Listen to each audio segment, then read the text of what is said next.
Welcome to Main Talk, where beauty meets business and nothing is off limits. I'm your host, Laura Bell, stylist, salon owner, and beauty industry lifer. At Salon 21, we keep things fun, unfiltered, and real, just like this podcast.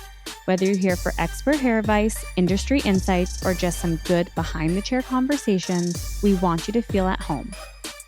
Grab your coffee or your wine, and let's get into it.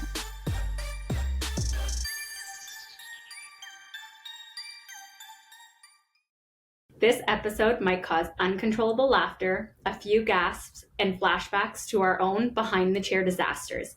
This week, I'm joined by our master stylist, Natasha, a Halloween-obsessed hair magician who celebrates spooky season year-round.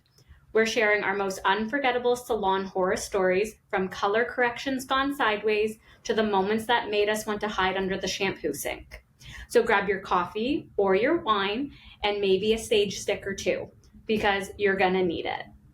And if you don't know Natasha yet, just know the sound you're about to hear is her cracking open her favorite energy drink. She doesn't do hair or horror stories without it. Yeah, that's my version of a morning ritual. Natasha, welcome to Main Talk. I couldn't think of a better person for this topic. Before we get started, can you share a little bit about yourself and for our audience who don't know you? Perfect. Thank you so much for having me today. For those of you who don't know me, my name's Natasha. I've been a hairstylist for over 15 years now, and I'm completely obsessed with all things Halloween and horror. I live the spooky year all year round. Even my home decor is skull-themed horror. I may even have some spooky decor up here in the salon. There's definitely a bat or two hanging around. Yeah. Not gonna lie. Somewhere hiding. And if you really want a great experience here at the salon, you need to book your appointment the week of Halloween. Yes. You'll get a whole new hairdresser. Actually, it'll be a whole new salon because she forces us to dress up with her. So I mean, I may be biased, but that's honestly the best time to come. Yeah. So when I'm not at the salon doing hair or with my daughter, you'll probably find me watching horror movies or maybe online collecting some skull-shaped items. So horror stories, I live for that. That's awesome. I can't wait to get started.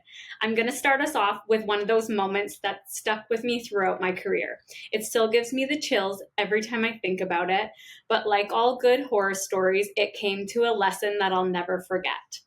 So my story was, I had a client in for a haircut, and after the cut, she asked if we could thin her hair out a little bit. So for people that don't really know what that is we have these special scissors that are called thinning shears, and it just debulks a lot of the thickness out of the hair.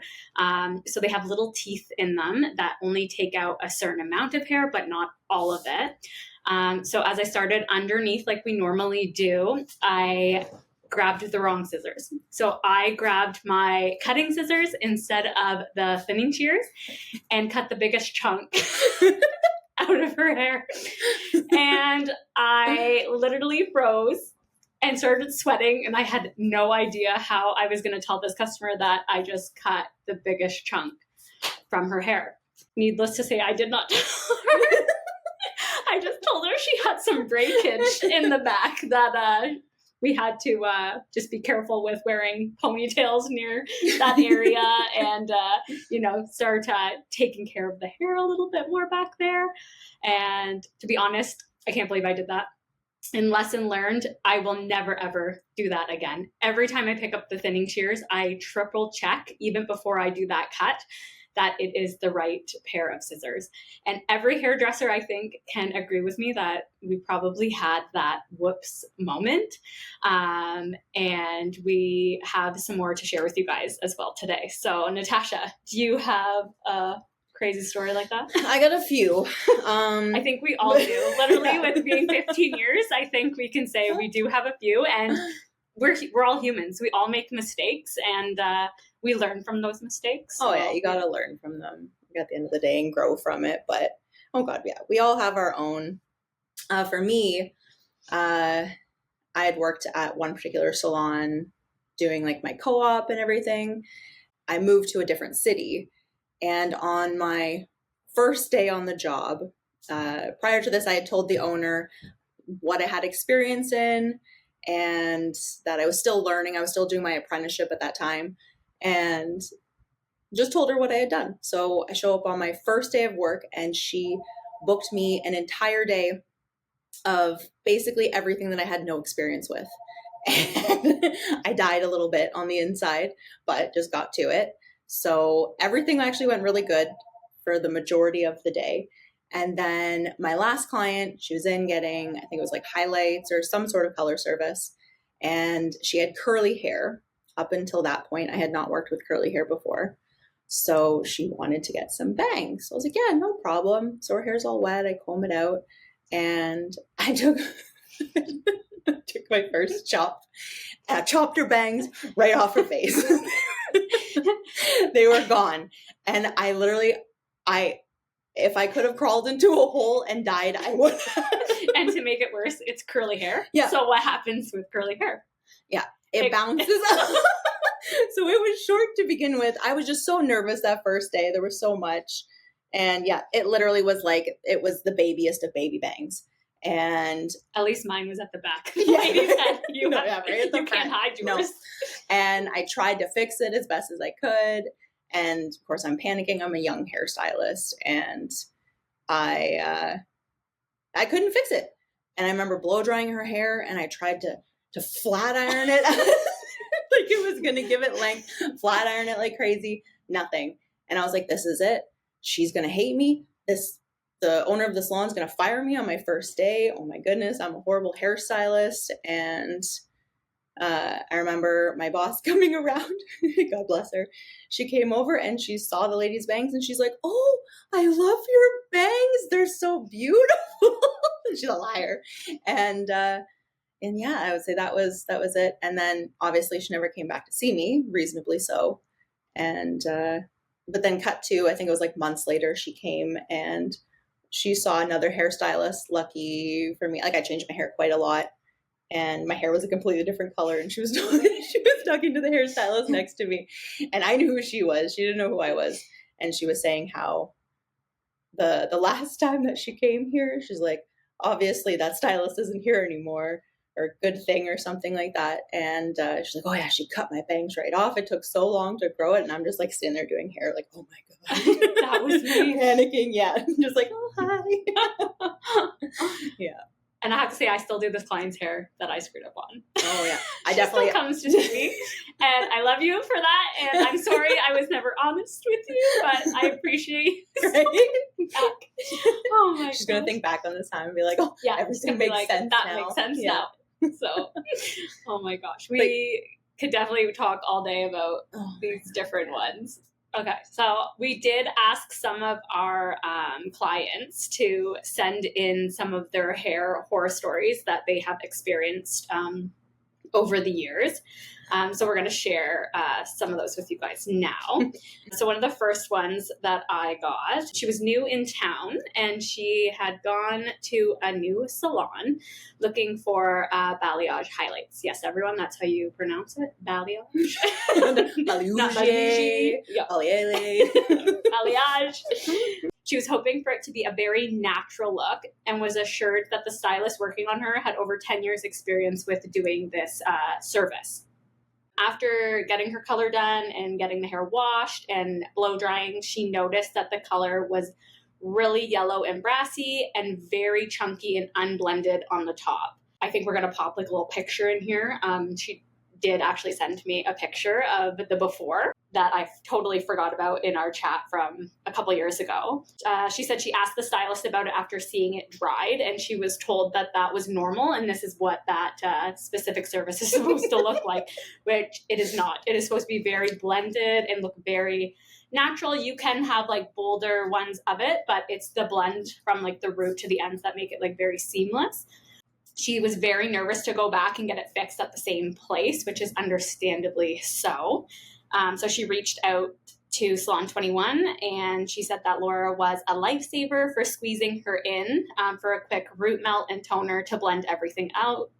And she's been coming here ever since. So I would have to say it especially learning the balayage, like it was definitely new for us in this industry because it's going from people just wanted highlights right to the roots, and now they're wanting this like grow out looking highlight, which we couldn't understand in the beginning. Like, why do you want your hair to look like it's grown out? But it's become a very big trend, and it's still happening, and I think it's going to be around for a very long time. It'll be around forever. I mean, it's great for anybody that wants like low maintenance. But I remember when I first started doing them, like I definitely put out a couple that probably weren't the best of my career, that's for sure. But you just get better, you grow, and now I'm pretty decent at them. Yeah, and I think it's just learning and knowing like if you have made that mistake, that to take the extra 20 minutes if you need to blend it out better, because it's better that they're sitting in your chair maybe for that extra 30 minutes than letting them walk out the door with something you're unhappy with or they're going to be unhappy with 100%. Like, in the future. So, and you know what, you get better and you learn how to fix things by making those mistakes. Like you really do have to make mistakes to become a better hairstylist, and the only way to do it is get your hands dirty, honestly. Exactly. What about you? What are some of the stories that I got a couple. So this is from one of my clients. She says, "Hey, back when I used to keep my hair dark brown, I needed to find a new hairstylist after we moved to town. My roots were showing pretty bad, and I went to see somebody who had been recommended to me. Well, everything was great except my roots. They were bright red." And she had brown hair. She had brown hair, yeah. Okay. Just wanted to clarify that. Not the color she was looking for. She told me she was busy and had to see another client and to come back later and she would try to fix them. So I had to go out in public like this, unfortunately. I went back later and she tried to fix it but was unable to make it any better. I left so upset, out of money, and with bright red roots. It took me a few weeks to find somebody else who could help. So that can happen. It can happen. Like they are called like fire roots, like hot roots, which I think I've had it happen. I still have it happen. But like I just had mentioned, it's fixing that. Like I would say probably like maybe 4 months ago, I had a girl and it was warm roots and I'm like, I can't let her leave like this. Yeah. So had to apply another color. And after that, it was perfect. So I think the key is just not letting that person walk out the door unless like you're 100% happy with it. And, like, oh yeah, exactly. Like, especially with something that's that big of a difference. And the thing is, like, every new client that sits in your chair, you don't know how their hair is going to take to a color. You don't know how they're going to lift. You don't know anything until you get in and start doing their hair. So sometimes there's little surprises that you find along the way, and it's unfortunate, but it's just everybody's hair is different. Everything is just so different. I always say, give us like the 3 appointment rule. Like that first appointment, we're learning your hair. We're learning like where you want it to be. We learn how it lifts, how color takes, how you like your haircut. Yeah. And then that second visit is when we can really go in and alter anything. Yeah. Did you want your bangs shorter? Did you want a little bit more off the length? Did you wish it was blonder around your face? Like all of that. And then I always say by that third appointment is like that sweet appointment where it's like, okay, I know exactly what you want. Let's do it. And I mean, that's if you're someone that doesn't change your mind like you change your underwear. Yeah, exactly. That is different. That is a little different. Yeah. No, but it's so true. All right. I'm going to go ahead and share another one of mine. This one was very similar actually to what you just said. I went to a place to get red peekaboos done. I'm not sure what they did, but my roots turned out bright fire engine red instead, and there was no red peekaboos to be seen. They refused to fix it for me. Luckily, I found an amazing hairstylist now who has fixed it, and I haven't gone elsewhere since. So I don't know, especially when you specifically ask for peekaboos, like it's like a very distinct service. Yeah, like you're going to have peekaboos like chunks of a red or a purple or blue. You want it to pop. Yeah, that's the whole point of it. So yeah, not too sure. But I think like they just probably used just a color, like didn't lighten probably first, and then yeah. Which to get any of those fashion shades is just you have to lighten it. Yeah. So this one here is from another one of my clients. When I was 7, my mother, frustrated that my hair wouldn't hold a curl like my sister's, took me to a salon in 1947 for a professional perm using a terrifying electric curling machine. As the heated curlers hung from my head, I began to feel a burning pain above my ear and cried out. But the hairdresser dismissed me as a brat. After she stopped the procedure early, a blister formed and turned into a painful scab. When my parents saw the damage, they realized I hadn't been exaggerating. My father was furious. He brought me back to the salon and gave the owner a loud dressing down. So don't burn your clients. No. That's not... No. And definitely over the years, like, I love seeing what, like, our machines used to be. Wild how, contraptions. Like, we will post a picture up here as well on this contraption that this client is talking about. I think you guys will be honestly, like, amazed that we ever did that to someone's head. Like, it literally looks like, I don't know, like it looks like robot. It's out of exactly. It's just like not in this world. A sci-fi movie. Yeah, it's different than like these torture machine. The torture machine. It's our hairdressing torture machine. You guys let your kids run around the salon and pump up these chairs? Yeah, right. We're putting them in the torture machine. Okay, I'm just kidding. I'm not. Natasha's not. No, oh my but God. Perms have come such a long way. Such a long way. How you do them, the smells even. Yeah. Like, even I remember from, honestly, like when we first started doing them, I feel like they smelled either that or we've just lost our brain cells. Yeah, our brain cells, our ability to smell from the chemicals all the years. I don't know, but I feel like they definitely don't smell as strong anymore. But we do have people when they walk in and we are doing a perm. They definitely know. They're like, "Oh, you're doing a perm." Like, it hits you in the face. Yeah. And I feel like perms were such a big thing, like maybe 30 years ago. Yeah, like definitely like 80s, early 90s. Where it was a thing. Huge. You take your 3-year-old into the salon and give her curly hair. Big hair for everyone. And no, your perm, you do not have curly hair still from when you were 3, okay? No.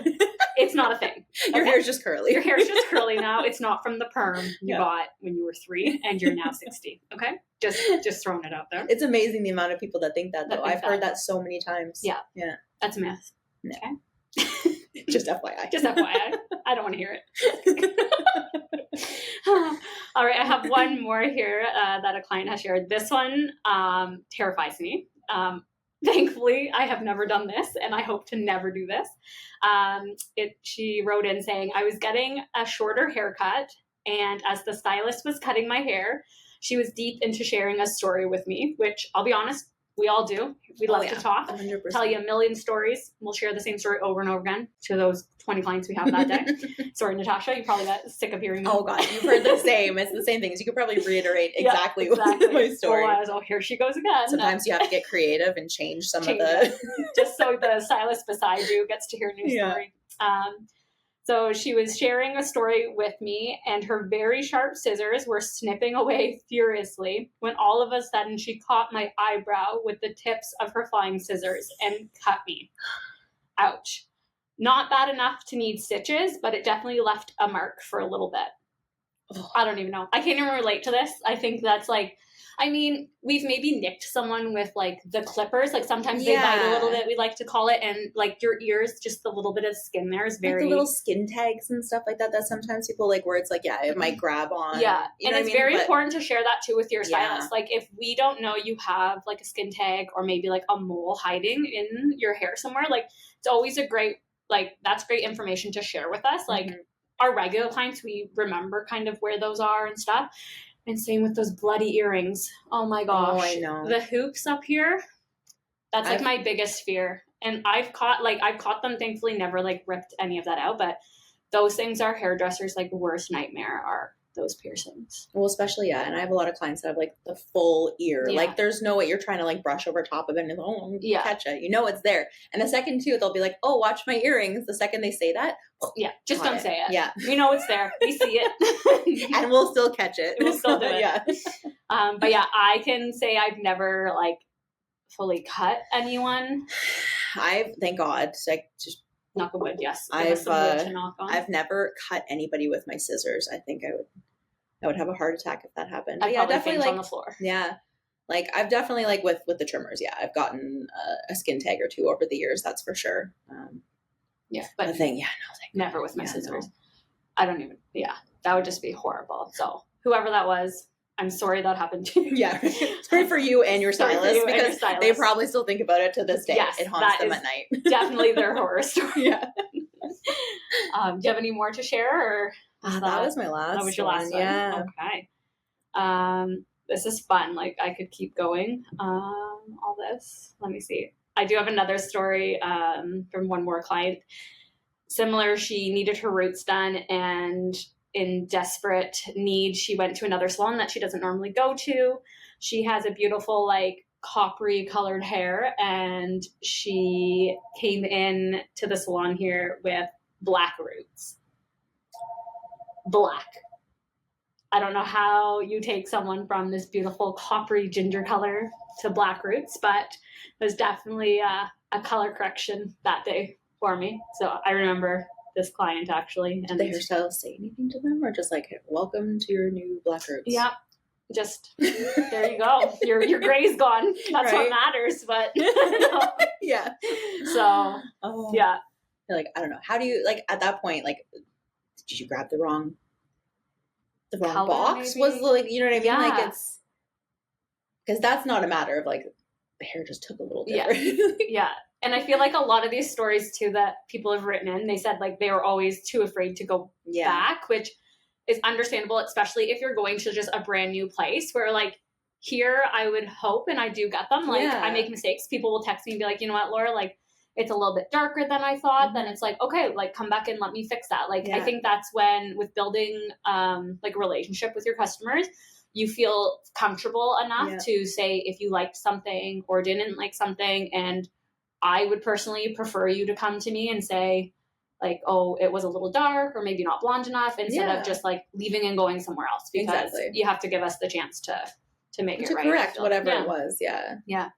And for the most part, like with coming and being a regular client, like we have everything on file. We know exactly what we did last time. Mm-hmm. So instead of just like hopping to different places and stuff too. So. Well, yeah, like lucky enough, like obviously, like it doesn't matter how long you've been in this industry, like sometimes things happen, but luckily I think like by when you're old like us, is you've been in this industry for a while, you know, obviously the better you get, the more experience you have, the less that these things kind of happen. Yeah. And it's going to happen. Like if you're a new stylist starting out and you think, oh my gosh, I'm never going to do that or never, your time's coming. Sorry to tell you this, your time's coming. Yeah.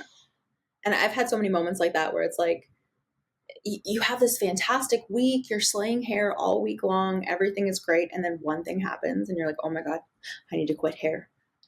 I should not do this. Yes. Because it's hard. Like you care so much about, or you should care so much about the work that you're putting out there. So when you put all of that love and all that care into what you're doing, and then something doesn't turn out that way, or somebody doesn't like something, it's hard. You know what I mean? Yeah. Like it hurts on the inside. Yeah. Like another story that I can relate to for that is it was literally the week before Christmas. Mm-hmm. I just started with my former boss, and a guy called for a haircut, and she was like, yeah, I got this new stylist, let me put you under her. She's doing great work. So she booked his haircut under me. I was so excited because you start building clientele and you're excited that you're starting to actually do hair. So he sat in my chair. I had the consultation, how we do with everyone, like, okay, do you like it short on the side, short on the back? He said, yeah, a little longer on the top. I asked if he uses the clippers. He said yes, but I guess there's a little bit of a mix-up because he meant maybe like the trimmers, which are just the small ones that give the nice clean line like around the ears and the back, but he didn't want me to actually like clipper his hair like short. So he closed his eyes to relax. It was a Thursday night, came from work, relaxing in my chair, and I just started up with those clippers and I just buzzed him right up. Gave him a beautiful short like army haircut, like just a little bit to spike on the top, gel up. And I just remember the stylist beside me at the time and my boss like giving me these like eyes through the mirror. And I was like, I fucked up. Like something like is not right here. So she came over and just very nicely like woke him up and said, you know what? She gave you an amazing haircut. It's just not your haircut, unfortunately. But for like being new and doing this cut, it's great. And he had very hard hair to cut because it was more like kind of Asian type hair. So very straight, very hard to blend. But I mean, she gave me the compliment saying like, I did a great job, but it's just not his. Not And I was mortified. I remember going home that night and just like you said, I bawled my eyes out to my parents and said, I don't think I want to do this. This is horrible. I can't believe I screwed up on someone's hair. Yeah. But thankfully it was just on him. And when his wife came in the next couple days later to get her hair done, she just started instantly laughing with the other stylist, which made me feel horrible. Yeah. So I ran into the bathroom and, of course, started crying again and was like, I don't want to be here anymore. And I came out and she was very nice and said, we're not laughing at you. We're laughing because literally 2 years ago, another stylist that worked at this salon did the exact same thing to him 2 years ago. Oh, so if it could happen to anyone, I'm glad it happened to my husband because he's the easiest going guy that like, whatever. It's just, he's like, it'll grow. It's hair. It grows out eventually. Right. So, yeah, but that was definitely one of those moments where I was like, I'm quitting. Like, I can't believe I did that. But this client, they still come to me today and still gets the cut. And yeah, you just have to laugh at some of these situations, like over the years, because like you said, it's going to happen. And I think it's to help avoid a lot of these situations. It's making sure that you, the client, you, the hairstylist, you're on the same page. Like consultations, right? Consultations are a big one. Maybe that should be our next biggest podcast. Is consultations because they're the most important part, other than like the actual service itself. The most important part. Yeah. Because like you really have to, somebody might say, oh, I want this, but they actually mean something different. People see color differently. Some people don't know exactly what they want. Like, so we always ask people like for photos, like a photo is a good reference. Yeah. What you want, maybe something you don't want. Yeah. Or some people are like, oh, I want like a reddish brown. But then what our reddish brown is, we show them, they're like, oh my gosh, that's red. Yeah. But it's like, well, that's a reddish brown. Mm-hmm. So yeah, consultations are very big. So yeah. And it helps get you on that path right off the bat as to the direction that you want to head with somebody's hair, especially if they're new. Even for long-term clients, you still want to have like proper consultations with them and chat. But yeah, that's definitely one of the most important parts. Yeah. Awesome. Well, that's a wrap on today's episode of Main Talk. Thank you, Natasha, for joining me. Thank you for having me. And every day in the salon. Right, exactly. You're stuck with me forever. Forever. I'm not going anywhere. Yeah. And a big thank you to our amazing clients who shared their horror stories with us. We appreciate you for keeping it real and giving us a few good laughs and chills. These moments remind us that the beauty industry isn't always picture perfect, but it's full of growth, connection, and a little chaos. Thank you for tuning in. And if you've got a story we need to hear, send it our way. We might just feature you in it next time. Until then, stay fabulous. And remember, every great hair journey has a plot twist or two. Thank you. Bye. Thanks for hanging out on Main Talk. If today's episode gave you something to think about or just made you smile, go ahead and subscribe, leave a review, and share it with your beauty crew. Follow me on social at Salon21 Hair and Aesthetics for more behind-the-chair moments, salon tips, and podcast updates. Until next time, keep it fun, keep it real, and keep creating beauty your way.